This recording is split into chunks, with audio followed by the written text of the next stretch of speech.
কাশ্মীরের হামলার প্রভাব পড়তে চলেছে মালদহের ভারত বাংলাদেশ আন্তর্জাতিক বাণিজ্য। বাংলাদেশের হাসিনা সরকার পতনের পর নতুন করে অস্থির পরিস্থিতি তৈরি হওয়াতে আন্তর্জাতিক বাণিজ্য সীমান্ত অনেকটাই প্রভাব পড়েছিল। এরপর কাশ্মীরের পেহেলগাঁওয়ে সন্ত্রাসী হামলার পর আবারও নতুন করে মালদার ভারত বাংলাদেশ আন্তর্জাতিক বাণিজ্য সীমান্তে প্রভাব পড়ার সম্ভাবনার আশঙ্কা অনেকটাই আতঙ্কে রয়েছেন। আর মালদার মহতিপুর এক্সপোর্টার অ্যাসোসিয়েশনের সম্পাদক প্রসেনজিৎ ঘোষ জানিয়েছেন, মালদার ভারত বাংলাদেশ সীমান্ত দিয়ে প্রতিদিন প্রায় 400 থেকে 500 পণ্যবাহী লরি ওপারে যায়, কিন্তু বাংলাদেশে অস্থির পরিস্থিতির তৈরি হওয়ার পর সেই সংখ্যাটা কমে 300 থেকে 350 লরি প্রতিদিন যাতায়াত করে। আর কাশ্মীরের সন্ত্রাসী হামলার পর এখানে অনেকেই বাংলাদেশে পণ্য পাঠাতে তৎপরতা দেখাচ্ছে না।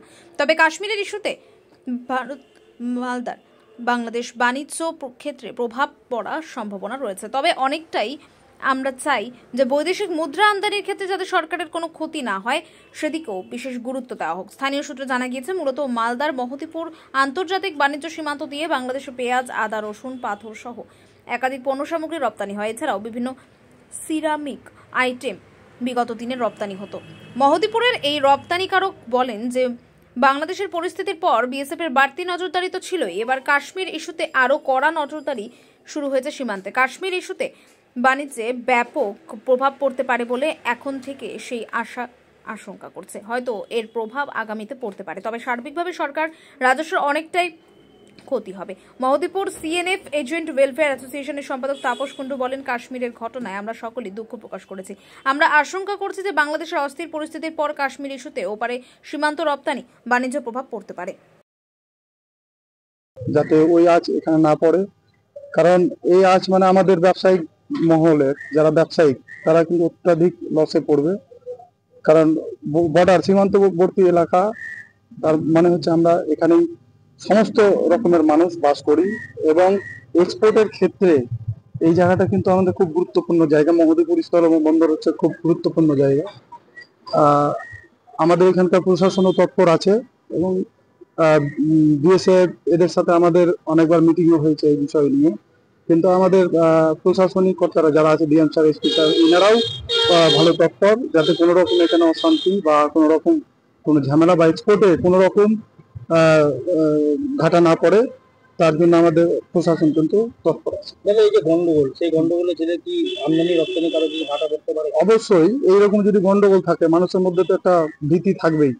এই ভীতিকে আমরা উত্তীর্ণ করে আমরা যে একটা শান্তি মিছিল করব এবং প্রশাসনের কাছে আমরা বারবার জানিয়েছি যে এই জায়গায় যেন আমাদের কোনো কিছু না হয়। এক্সপোর্টের ক্ষেত্রে আমাদের যা রেভিনিউ, যা সরকার রেভিনিউ পায়, সেই রেভিনিউর ক্ষেত্রে যেন কোনো রকম প্রবলেম না হয়, ক্ষতির মুখে না হয়। আপনার নাম? প্রসেনজিৎ ঘোষ, এক্সপোর্ট অ্যাসোসিয়েশনের সেক্রেটারি।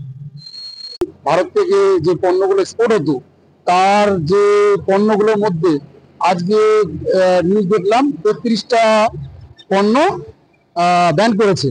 তার মধ্যে ceramic item, steel, plastic, tiles,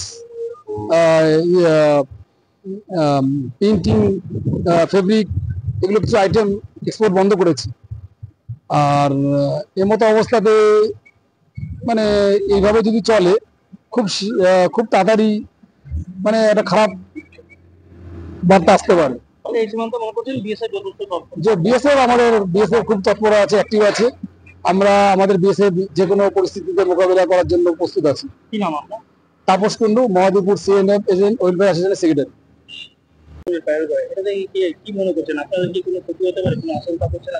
অবশ্যই ক্ষতি হবে, এটা একটা আমাদের ভারতবর্ষে একটা এত বড় দুর্ঘটনা ঘটে গেল, তার জন্য আমাদের বর্তমান যা পরিস্থিতি তার যে কোনো মুহূর্তে ব্যবসা বন্ধ হতে পারে এবং ব্যবসাতে আমাদের ক্ষতিও হতে পারে। আপনাদের সীমান্ত এলাকার মানুষরা কিভাবে দেখছেন?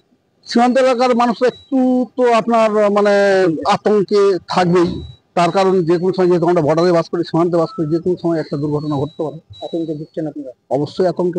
কি চাইছেন আমরা এখন? চাইছি কেন্দ্রীয় সরকারের দ্বারা যাতে আমাদের প্যারামিলিটারি ফোর্স তার ব্যবস্থা করা হয় এবং আমরা যাতে নিশ্চিন্ত থাকতে পারি, এটাই আমরা কেন্দ্রীয় সরকারের কাছে আবেদন।